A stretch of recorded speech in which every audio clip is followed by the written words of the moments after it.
Welcome back to Rated Radio with your hosts Rayburn Alexander and Shane Wyndham. Rayburn, what Billboard hit did we cover this time around?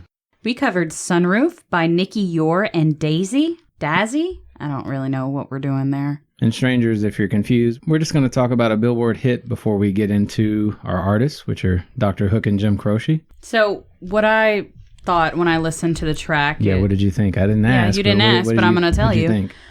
Maybe it's because of the overplayed nature, or maybe it's because TikTok is both a blessing in bringing older songs back into the fold, and also a curse, playing the same new song over and over, that it starts to weigh on you, but this one, it's just okay. 3 stars. This song immediately brought to mind Adam Levine's song Good Mood from the Paw Patrol movie soundtrack. We get it, you're a dad. Yes, it has a kid's feel-good sound going on, and it's not offensive to the ears. However, it's bedroom pop, and not quite as intricate or interesting as the aforementioned song by Maroon 5's lead singer, a song which already has admittedly minimal appeal for my tastes. Most of Sunroof's verse melody is the same as the chorus, and the whole affair quickly begins feeling repetitive upon subsequent listens. I think there's something to be said for the song. It is, after all, simple, bright, and sweet, a fun for the summer kind of thing, but it's 4 out of 5 stars for me. All right. Well, now that we're through that, what do you say we move on to talk about some very interesting music? Yes, I would like to roll the intro, if that's what you're asking me. Yeah. Well, not the intro, but yeah. That's I don't know what I'm talking about. Let's just go. Yeah. Let's roll the intro.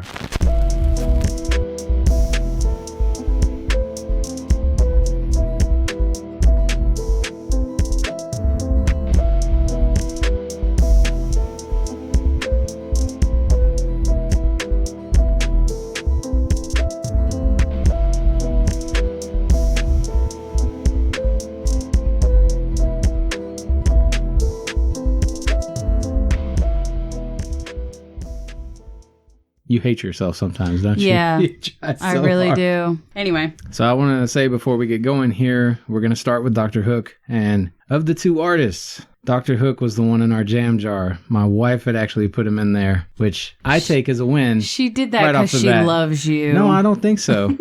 I didn't ask her to put anybody in there. This is just what she did. All right. So, the first album we covered by Dr. Hook was Bankrupt from 1975. This was my middle album. This was also my middle album. Out of the 12 tracks, I gave 9 5s. I gave 3 5s. My top track was Cookie and Lila. My top track was Levitate.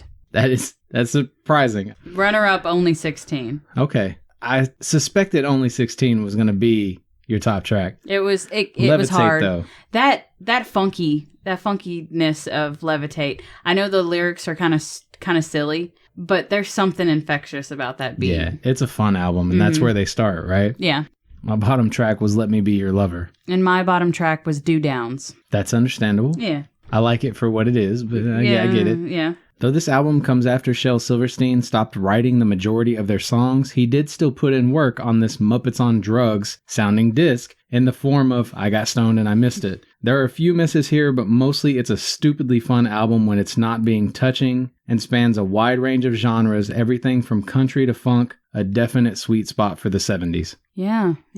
Dude, this Dr. Teeth and the Electric Mayhem cover band is awesome. Not only do they almost do a damn near perfect job of somehow mixing comedy and romance, but their funk is infectious. In all honesty, I feel like I'm in someone's garage in the mid-70s, just vibing with a couple of talented, funny friends, and I'm just along for the ride. Yeah. So, Muppet, Dr. Teeth, and the Electric Mayhem, yeah, all over it. And good old Shel Silverstein still making his appearance here. Mm-hmm. Second album we covered was A Little Bit More from 1976. This was my bottom album. This is also my bottom album. Out of the 10 tracks, I gave 8 5s. I gave 3 5s. My top track was a toss-up between A Couple More Years and Up on the Mountain. My top track was A Little Bit More. My bottom track was Jungle to the Zoo. Same. Yeah, most definitely the bottom track. Yes. This one's shorter, less fun, and trite in more places than its predecessor. Seriously, some of these tunes barely eke out their 5s, but it's also more rock and country focused and contains a few of the group's greatest songs. It may aim for low-hanging fruit at times, but there's still magic here to be found. Well, we've officially arrived at country comedy. While my favorites are still the love songs, I would be lying if I said I didn't find some of their goofier tracks some toe tappers. My only critique is that I am not a fan of the Southern direction. I love it. I love figured their hardcore country songs I like, but it's got to be like a slow country song, not the twang. The twang rarely works for me. Yeah, I'm not a twang person. I'm not a twang person anyway, really. Yeah, I've noticed. Yeah. Sure you have. Last album we covered was Pleasure and Pain from 1978. This was my top album. This was also my top album. Out of the 11 tracks, I gave 11 fives. I knew it was coming, but it's okay because I'm still going to do the stupid. And yourself? I gave it 6 fives out of 11 tracks. Excuse me. My top track was Sharing the Night Together. Dude, same. It's an amazing song. Yeah. It's just so good. Bottom track, Storms Never Last. And my bottom track was Clyde. I get it. I get it, but I love that song. And I don't know if I've told the story before, but there's a Clyde in my family. I was never really close to him growing up. I knew who he was. He's quite a bit older than I am, you know. Fun dude, though. And they used to fuck with me at family gatherings because they'd introduce me to Clyde every time. Like, it was the first time I'd ever met this person. And they'd try to explain who he was to me, you know. And I'm like, y'all, I know Clyde. Clyde played electric bass, right? And I said it to his face one time, and he straight went with it. I don't have any idea if he even knows, like, that I was referencing a Dr. Hook song. Yeah. But Clyde fucking went with it. And that's what I think of when I hear the song. Yeah. Man. Clyde. From a formulaic and stylistic perspective, this disc has a lot in common with its predecessor, especially if you're hearing it as someone with an aversion to almost sickeningly sweet and sappy love songs. But that doesn't change the fact that Pleasure and Pain is significantly stronger and more listenable overall. There's also a decent amount of wacky charm within the margins of the spin. I do think its mixing needs work, since it front loads weaker tracks near the start. Otherwise, it's full of earworms and definitely one of their most solid LPs you may have seen on Facebook. That I did go ahead and remix the album so that the tracks are ordered differently and it flows a lot better now. Is that your post, your preemptive post about how you were already going to give it a perfect rating even before we got here today? Not really. I don't... Maybe it's just because I know you. Like, I knew it was coming. I knew on this one. And I've heard you talk about it incessantly, this album. I couldn't remember if the other two discs that I've remixed so far were perfect ratings. So, I mean, clearly I care enough about the album that... Anyway, what did you think? Well, here's that romance I've been asking for. It would make sense that Shane's favorite album from this artist would include some lovesick tracks. Can't say I'm surprised. My only regret is that after years of him talking nonstop about the awesomeness of Dr. Hook, is that I had not listened to him sooner. Here's your formal apology, you ass. Take it for all that it's worth. Thank you. Yeah. I love that you preemptively wrote a review like I was just going to be in love with this. I knew it. Am I wrong? Am I wrong? No, you're not wrong. Thank you. Just want to clarify, you may have facts on this. I don't know, but you said him. It's them. Like Dr. Hook was a person. Yeah. But it got cut. The name got, it's Dr. Hook and what's... And the Medicine Show is what they started out as being. And they were a group before Shel Silverstein got involved with the writing. I think that poet actually wrote her first 2 albums worth of songs that the group released. Yeah. So, and he was part and parcel afterward for a long time. So some things I want to mention. You go right ahead. The Bankrupt album did come after the group actually went bankrupt because they were partying too hard. Mm-hmm. Apparently, if they had some money left over after a tour, you know, they weren't in the red, they'd make sure they were going in the red. Yeah. They recorded an album at some point called the Fried Face album. Yeah, Fried Face, but they never released it, and that pisses me off because I still want to hear it. Yeah. And they have one album. It was their very last. That's a vinyl album that I've heard on YouTube, but find. I can find it. It's just really expensive, and I don't feel like... just release it as a CD or MP3 somewhere. It's called Let Me Drink From Your Well. Mm-hmm. Do you have any stuff? I don't have anything on Dr. Hook. The only thing that... Well, I did it again. I don't have any facts, but I did want to say that this artist reminds me a lot of Frank Zappa, the Bee Gees, Leo Sayer, Ambrosia, and Rick Dees. You know, that guy that sings Disco Duck? Yeah, I think if you threw all of them together, that's definitely what you're getting here. Music video-wise, watch these dudes' BBC live show on YouTube. It's a fucking blast. And they all kind of...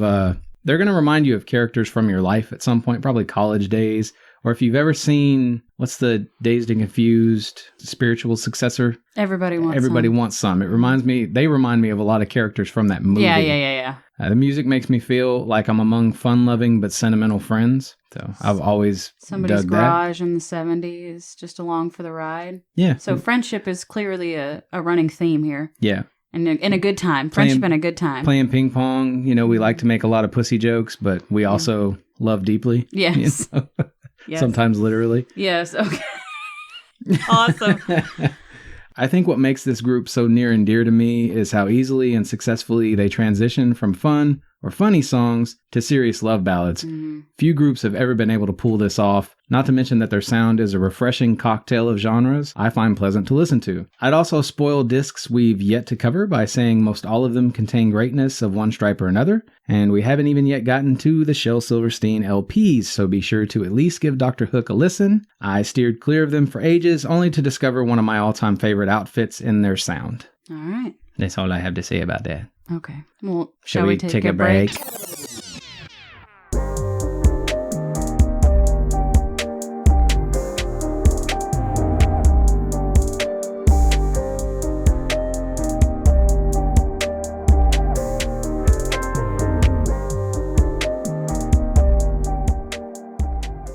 We moved through Dr. Hook quickly. I hope that doesn't mean that we didn't do them justice. I don't feel like that. Okay. So the song list that I picked here was songs no one thought you'd like. Yep. Let's hear your story, Rayburn. All right. So for my pick this month, it's going to be Behold the Nightmare by the Smashing Pumpkins. While I don't run into very many people that are surprised with my musical taste. Why are you coming at me today? Just let me finish. Can I finish? You can finish. You can finish. I would have to say that the most recent actually occurred on this podcast. This song was recommended to me by my lovely co-host. See, I was giving you a compliment. You had to come from me. And while I have always been a Pumpkins fan, this song opened up so much more possibilities to enjoy. So much so that I and my father will be enjoying seeing them live in August. So, thanks. You're welcome. You enjoy seeing them. I'm going to take my kid to Death Clock and Baby Metal. Yeah, we've talked about it. So, either way, it'll be two kids having a great time with their dads. There you go. Because you're still a kid and I'm an old ass man. I'm always going to be a kid to my father, but yeah. What's your pick for this month? Lovin' You by Minnie Riperton. Crazy about this song. Always have been. Considering its similarities to a lot of the 90s R&B I'm obsessed with, I don't know how this surprises anyone, but I tend to underestimate that this is a world which doesn't view everything through the purest of musical lenses. Example? Mm-hmm. You probably already know and have known since I said the name and artist. This song was used in a Burger King commercial back in '98. And I didn't actually see the commercial until years after everyone else had. And there are a few examples I could go with of, you really like that Burger King song? To highlight my experience with Miss Riperton's classic ballad. But the most memorable was the earliest. I recommended it to be used as part of a theater skit in middle school. Again, not yet having seen the damn commercial. And most of the class erupted with laughter and jeers of things like, somebody get this fool a Whopper. Sorry. Exactly. You can imagine my confusion. For a moment, I thought I had one of those taped signs on me or a booger hanging out of my nose or something, though I couldn't gather how that would even track. But my brain quickly put together, based on the high number of reactions, that I was simply out of the loop on this particular joke. So I left it alone, only daring to ask Amber over the phone that night if she knew what Burger King had to do with Minnie Riperton's Lovin' You. She was kind enough to explain, but yeah, I still land where I started. This is a really good song, and I fail to see why so many of you let silly commercials get a fact like that twisted. It's funny that you mentioned that, not to turn it into something else about someone else, but I'm going to. I just got told by my nephew that the reason why he likes the Stuck on You song is because he thinks of a Pringles commercial. And it's this guy gets his hand stuck in a Pringles can, and unfortunately he can't get it out. So he has to walk around and live his life with a Pringles can on his hand.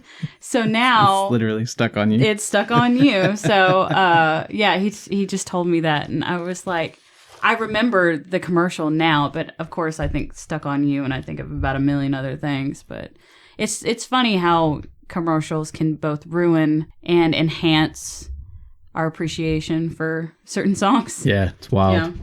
So, I'm always glad when somebody takes a liking away from a commercial. mm-hmm. It's the same with samples. I feel like a lot of people, they hear that a song is sampled, but if they love the new sampled thing, they won't enjoy the original track. Yeah. That always confuses me because I love hearing the original. Yeah, for sure. All right, and now let's take another break and we'll talk about Jim Croce. Or Croce, or Croce. How do you say it, Rayburn? Jim Croce? Croce. There you go.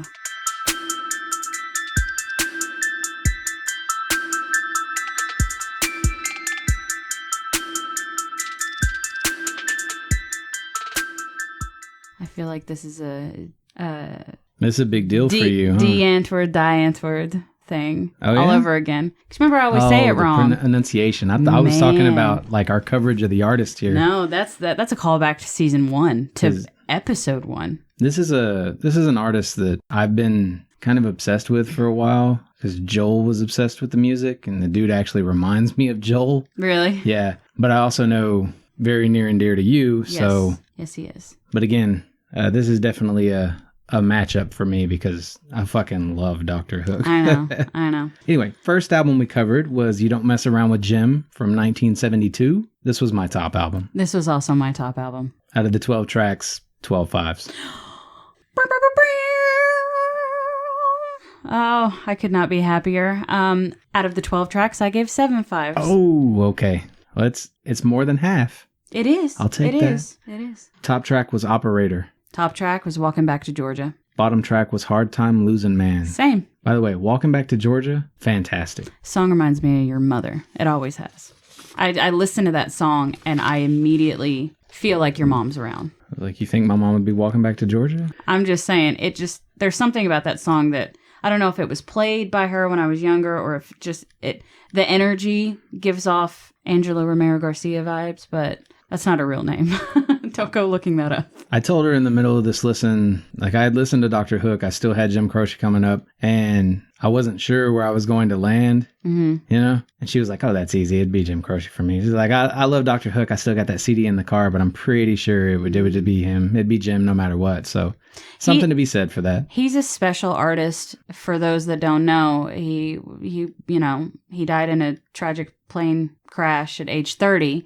So we only got 5 albums from him as an individual, which is crazy to think about because we're covering 3 of the 5 today. So it's one of those things that I often wonder if he had lived, would he have faded out? It's wild to hear these artists back to back too, because one is a big group. It's quite a big group. And then Jim is mostly by himself. He could have got on stage alone and done things by himself. And it's wild to hear the music side by side and realize it's one person versus a whole lot of people. Yeah. As far as the album goes, this is Don McLean meets Dire Straits while also being perfect for fans of CCR or Van Morrison. 2 of the instrumentals suffer from poor mastering, resulting in an overly punchy sound. And the lyrics aren't only concerned with the topic of love, the way most people are conditioned to expect these days, but it's among the finest singer-songwriter records ever released. Yeah, not very many artists tug at my heartstrings in a way that I have a hard time putting into words, but this cat is definitely one of them. The ability to take something so simple as a short king, he was 5'9", by the way, from Philadelphia. I'm 5'9", ho. Short king? You a short king, I need a shirt. Somebody give me a shirt. It's coming. Your birthday's coming. Although that's bad Short the more king. I think about it. Don't do that. You just don't want people thinking it's your penis. Yeah. Yeah. I mean, I'm not, you know what I mean? I don't need to know. I'm not insecure, but like that sends a message, you know what I mean? I still might get you a short king shirt. Okay. So, something as so simple as a short king from Philadelphia with nothing but an acoustic guitar, a lovesick heart, and a badass mustache, and make it so special. But then again, I'm a sucker for that soft folk rock crap. I heard soft folk rock crap, and otherwise all I got was Short King out of that entire So I look forward to editing this and hearing your review.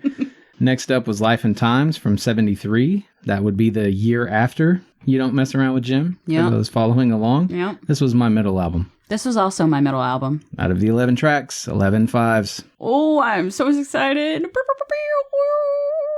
I need to get a better sound.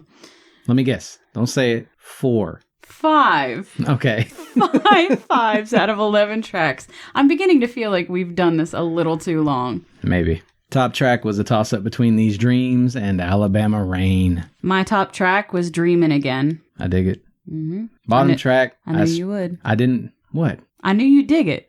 Oh. I dig it. My I bad. knew you would. Thought I was in trouble. No. So I struggled with the bottom track here because a few of them, like they're all great. A few of them felt middling, even though they're not. Yeah. But I eventually went with Speedball Tucker, even though I really, really liked the song. The exact same. Okay. Throw some John Denver and Skinnerd, or even maybe Buddy Holly style atop Croce sound, and this spin won't be very surprising. It does seem to try a bit too hard to catch Jim's lightning in a bottle, and the songs can begin feeling derivative of prior releases. Nonetheless, this is a monstrously impressive effort by way of comparison to most of its contemporaries. High praise, high praise. You just like my big words. Yeah, I do. They confuse me. I love being I'm confused. a short king. I have to use big words. That's going to be your new favorite term now. I've just never heard it for 5'9". It's a thing. You know how all girls are like, "Oh, he's tall. I won't talk to a guy if he's not 6 foot." Well, they're bringing short kings, which is anybody under 6 foot. They're showing much appreciation now. Like, hey, I've I never ain't gotta be worried about tall. the height thing. Some people do. My experience in life, and I have a lot of female friends that were just friends legitimately, but they were all scared of tall men. Like it might be way too big. No, it's one of those things that everybody's obsessed with height, and now everybody is starting to be like, "Oh, well, we need to have body positivity for all shapes and all sizes and everything." And they're like, "The short kings need some appreciation because they're slept on." So it's just showing appreciation for a different type of person. And I just love the term short king, so I've been saying it a lot too. Okay. Well, I've always been confused by like I get body positivity, but you're talking changing attractions. Like, you know what I mean?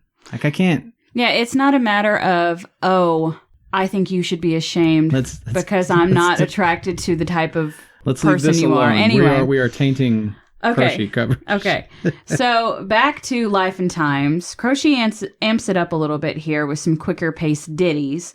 And while I do appreciate it, they are not all my favorite. But still, with that being said, I would be happy to add this to my vinyl collection. Well, speaking of vinyl collection, the cheapest one you can get is our next album, which I think runs like $24 right now for a brand new vinyl. Not if you go out looking for it. I Got a Name from 1973 is our final album. This was my bottom album. Same. Weird as it sounds to say bottom album with regard to this artist. Yeah. Out of the 11 tracks, I gave 10 fives. I gave 3 5s. Top track, I Got a Name. Same. I could have gone a lot of ways with that one, but I Got a Name reminds me of my son. So, first cabin trip, we heard it, and I don't know. Yeah. Something about it. I almost went with I Have to Tell You I Love You in a Song. Yeah. That's not my top, but it was very close to being my second. And I've always liked that song, so. Bottom track was Salon and Saloon. Okay, and my bottom track was Top Hat Bar and Grill, so. I really like that one. Oh, I know. I figured. It was an almost perfect rating. Though this is listed as a bottom album, that shouldn't lead you to think this is an album I don't deeply adore, because I do. Its most notable qualities are the country influences found throughout, and the way most every song reinvigorates Croce's appeal without sounding samey or like it's trying too hard. The disc is effortlessly, still can't talk. You can't talk effortlessly? Right. I see, even I did it. I'm not a rapper anymore. I'm on seizure meds. The disc is effortlessly relatable, and you'd never guessed it was a posthumous release. Apart from the one track I'm not big on, this LP contains some criminally underrated tunes. Croce isn't afraid to get a little goofy with the songs, like 5 Short Minutes, and when he does, he gives me full-on Schoolhouse Rock vibes, but I am not mad at it. It's only because of catchy melodies like that I don't know what the hell an interjection is. Can y'all bear with me for a minute? Sure. Interjections or excitements or emotions, a genre set apart from a sentence by an exclamation point or by a comma when the feeling's not as strong. So when you're happy, hooray, or sad, aw, or frightened, eek, or mad. Okay. Rats or excited. Wow. Or glad. Hey. An interjection starts a sentence right. Here's what your review left me thinking about. What? Girl, that's a booty hole. Why? Why? Because it's Schoolhouse Rock. Or no, that's the Magic School Bus. Oh my god. Yes. And that was an esophagus, by the way, if you watched that episode. Sorry, I said tainting earlier and Okay. taint, Yeah. No, interjection. Conjunction, junction. What's your... I took it back. Gotcha. And I just sang interjection, so... Very close to injection. Yes. Jim wrote almost everything we covered here. I think there were only one, maybe two songs that he did not write. Mm-hmm. I would recommend the acoustic version of Operator on YouTube. Really highlights the complexity of his guitar work, especially since almost everything he writes, and you can hear it in some of the tracks, it's multi-layered. So he'll be playing one thing that's really intricate, but there's also another guitarist who acts as his backup and also plays alongside. It's phenomenal. We have someone in the studio today that would like to say something about this artist. Dude's name, I'm pretty sure, is Murray Mulhyman. Mulhyman? I don't know. It's The other Murray. dude that sits with him on stage. Murray The guy with the- Mulshyman. Tiny lips and the mustache and the Yeah. long hair. Yeah, and little tiny glasses. Yeah, that's him. that dude. And So- he's the one that does like all of the fancy stuff. While Jim actually plays and sings. Yeah. His work is still pretty fancy Yeah, I for think he- playing and singing at the same I time. don't know if Jim writes it or if he just gets like the bass chords down and Murray takes it. Okay. And does the solos and stuff. I'm not sure. I Yeah. haven't looked into it. It upsets me sometimes where you see an entire group is like it happened with Pumpkins a lot too. Mhm. And I don't know because Corgan can be pretty controlling. I love him. I understand why he is controlling Mm-hmm. to that degree. I think he's let a lot of it go, getting off topic. But you look at the song credits and you'll see like Billy Corgan. Did no one else really contribute to the rest of this recording He and the might writing? Like he didn't. He might not let him. Nobody else put anything in. But the same thing is true with Jim. Like you see his name, nobody else credited. Mm-hmm. You know what I mean? Yeah. So I don't know. Thank you, our resident Jim Croce specialist. We appreciate your input. Very welcome. How's the music make you feel? Oh, I don't know about how it makes me feel. Good. Good. I didn't write anything specific. Hearing Jim Croce makes me think that like it's all going to be okay. It's all going to be okay in the end. Like I may be brokenhearted. I may be struggling a little bit right now, but it'll all be okay. There's a level of comfort in it. You're definitely going to pee okay in the end. I hope so. That's a death joke. Music makes me feel like simpler times are still possible. Aw, that's a good answer. And I'm not being an ass. That No. really is a good answer. Couple things, which there isn't very much to say about Jim Croce because he died at 30. He really was just getting going when he died. But something that I found interesting is just to show how committed he was to a career in music or a bond, a passion for music, is he actually started playing the accordion at age 5. And in his 20s, early 20s, like borderline breaking into his 20s, he started touring with many other folk bands until he decided that he wanted to make his own music. I think it's the mustache, but that dude did not look 30. No, he doesn't. And I told Blue that, and he was like, Jim Croce was 30? And I was like, yeah. And he was like, he looks old as fuck. Yeah, And I was I like, would've thought yeah, he it's was like the 50. stash. Yeah.